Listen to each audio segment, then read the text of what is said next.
ഏവർക്കും പുതിയൊരു അധ്യായത്തിലേക്ക് ഹാർദവമായ സ്വാഗതം. ഈ അധ്യായത്തിൽ നമ്മൾ വിശകലനം ചെയ്യുന്നത് ഭരണി നക്ഷത്രത്തിൻ്റെ 2026 ആണ്ട് മെയ് ജൂൺ മാസങ്ങളിലെ ഗുണദോഷ ഫലങ്ങളാണ്.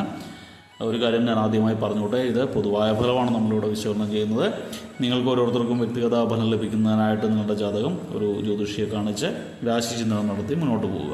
പൊതുവായ ഫലത്തിലേക്ക് വരാം.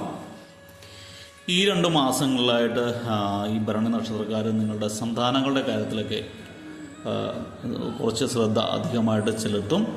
അതുപോലെ തന്നെ ഈ മെയ് ജൂൺ മാസങ്ങളിലൊക്കെ ചില ഭരണി നക്ഷത്രക്കാർക്കൊക്കെ സന്താന ഭാഗ്യവും കാണുന്നുണ്ട്. കലാകാരന്മാർക്കൊക്കെ കാലം സമ്മിശ്രമായിട്ടാണ് കാണുന്നത്, സമ്മിശ്രമായിട്ടുള്ളൊരു പ്രതികരണമാണ് കാണുന്നത്. നിങ്ങളുടെ ഷെയർ ബിസിനസ്സിലൊക്കെ നഷ്ടം വരാനുള്ള സാധ്യത, പാർട്ണർഷിപ്പ് ബിസിനസ്സിലൊക്കെ നഷ്ടം വരാനുള്ള സാധ്യത ഈ ഭരണി നക്ഷത്രക്കാർക്കുണ്ട്.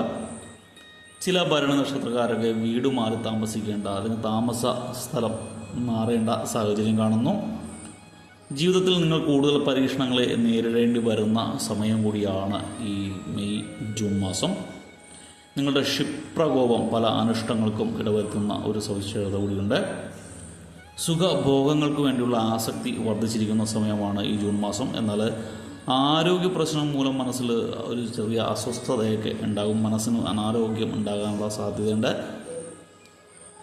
നിങ്ങൾക്ക് ഏറ്റവും അടുത്തൊരു ബന്ധുവായിട്ട് അകലിച്ചുണ്ടാകാനുള്ള സാധ്യതയുമുണ്ട്. ബന്ധുവായിട്ട് അനാവശ്യമായ തർക്കങ്ങളൊക്കെ ഉണ്ടാകാനുള്ള സാധ്യതയുണ്ട്. പണം സംബന്ധിച്ചിട്ടുള്ള ഇടപാടുകളൊക്കെ സൂക്ഷിച്ച് കൈകാര്യം ചെയ്യേണ്ട സമയമാണ്. നിങ്ങൾക്ക് ഈശ്വരചിന്ത വർദ്ധിച്ചിരിക്കുന്നൊരു സമയം കൂടിയാണ്. അതുകൊണ്ട് ഈശ്വരവചനം ഗുണകരമായിട്ട് തീരും. നിങ്ങൾ ആരോപണങ്ങളിൽ നിന്നൊക്കെ ഒരുവിധം മുക്തി നേടുന്ന സമയം കൂടിയാണ് ഈ ജൂൺ മാസം. കാർഷിക രംഗത്തു നിന്നൊക്കെ വരുമാനം പ്രതീക്ഷിച്ചിരിക്കുന്ന ഭരണി നക്ഷത്രക്കാർക്ക് കാർഷിക രംഗം പുരോഗതിയിലെ പാതയിലായിരിക്കും, പുഷ്ടിപ്പെടുക തന്നെ ചെയ്യും. നിങ്ങളുടെ തൊഴിൽ മേഖല മൊത്തത്തിലൊരു ഉയർച്ചയുടെ കാലം തന്നെയാണ് കാണിച്ചിരിക്കുന്നത്. എന്നാൽ ചിലർക്കൊക്കെ ഉദരസംബന്ധമായിട്ടുള്ള ചില രോഗങ്ങൾ ഉണ്ടാകാനുള്ള സാധ്യതയും ഈ 2 മാസങ്ങളിൽ കാണുന്നു. ശുക്ര ചന്ദ്രന്മാരുടെ അനുഗ്രഹം മൂലം കുടുംബാന്തരീക്ഷമൊക്കെ ഒരുവിധം സന്തോഷകരമായിട്ട് മാറുന്നതാണ്. ചിലർക്കൊക്കെ കുടുംബ സ്വത്തുക്കൾ കൈവശം വന്ന് ചേരാനുള്ള സാധ്യതയുണ്ട്. എന്നാൽ സ്വാർത്ഥ താല്പര്യങ്ങൾക്ക് വേണ്ടി ചിലരൊക്കെ ഉറ്റമിത്രങ്ങളെ പോലും തള്ളിപ്പറയുന്ന സവിശേഷത ഉണ്ടാകുന്നതാണ്.